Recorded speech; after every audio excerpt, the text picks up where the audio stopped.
Shalom Bapak Ibu Saudaraku yang dikasih dan diberkati Tuhan.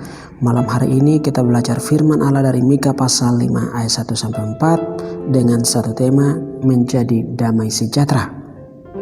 Di tanggal 2 Desember yang lalu saya juga bawakan firman ini dengan tema Hai Bethlehem Efrata yang terkecil. Ayat 1, Hai yang terkecil di antara kaum-kaum Yehuda. Kita melihat siapakah itu Yehuda. Dalam kata-kata terakhir oleh Israel kepada ke-12 anaknya di dalam Kejadian pasal 49 ayat 10, Israel mengucapkan kata berkat kepada Yehuda. Tongkat kerajaan tidak akan beranjak dari Yehuda ataupun lambang pemerintahan dari antara kakinya. Sampai dia datang yang berhak atasnya, maka kepadanya akan takluk bangsa-bangsa. Maka di ayat 1 selanjutnya dikatakan bahwa daripadamu akan bangkit bagiku seorang yang akan memerintah Israel, yang permulaannya sudah sejak purbakala, sejak dahulu kala. Apa yang dikatakan oleh Israel kepada Yehuda? Yang pertama untuk diri Yehuda. Yang kedua adalah untuk kerajaan Yehuda nantinya. Dan yang ketiga tentunya juga adalah melalui keturunan Yehuda akan lahir seorang sang pembawa damai sejahtera, yaitu Yesus Kristus akan lahir melalui keturunan Yehuda, yaitu di kota Bethlehem, kota Daud.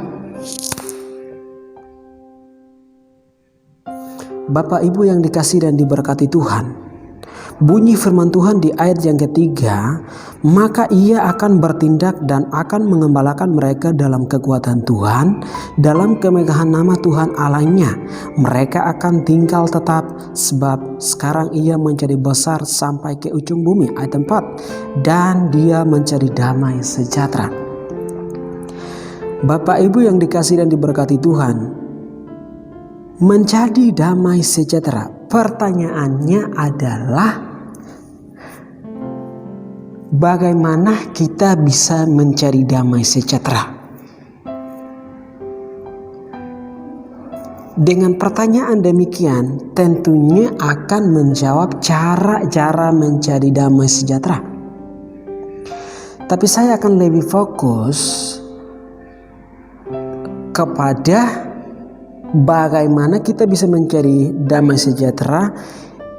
Yang pertama yang kita harus belajar adalah mengalami sumber damai sejahtera.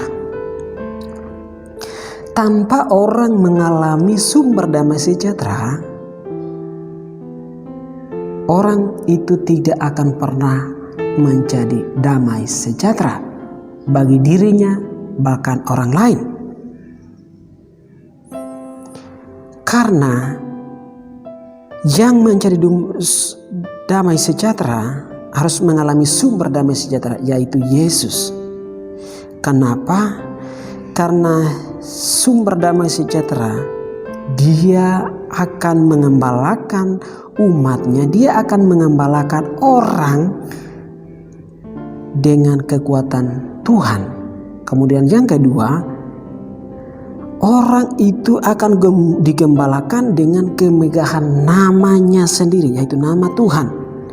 Maka orang itu tinggal tetap di dalam damai sejahtera Tuhan. Karena Yesus Kristus yang lahir dari suku Yehuda adalah raja yang kekal, memerintah, mengembalakan dengan kekuatan namanya sendiri, dengan kemegahan Tuhan, sehingga orang yang mengalami perjumpaan dengan Yesus, orang yang mau menjadi damai sejahtera bagi orang lain, maka dia harus mengalami sumber damai sejahtera, yaitu Yesus Kristus.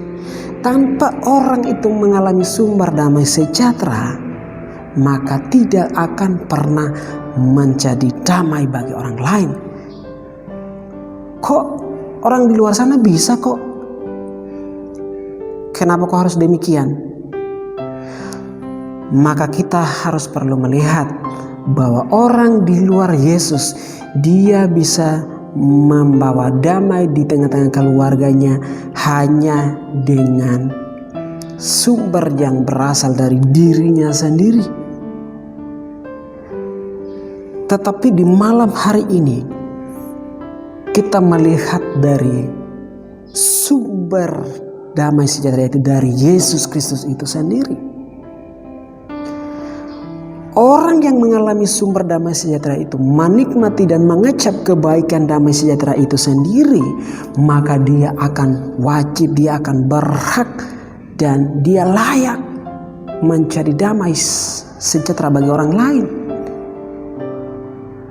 Karena damai sejahtera berbicara bukan hanya saja secara ekonomi sosial. It's okay, baik adanya.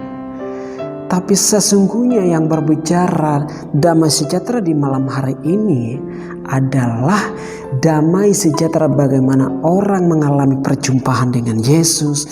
Kemudian dengan sukacita damai daripada Yesus itu kita menjadi damai juga bagi orang lain.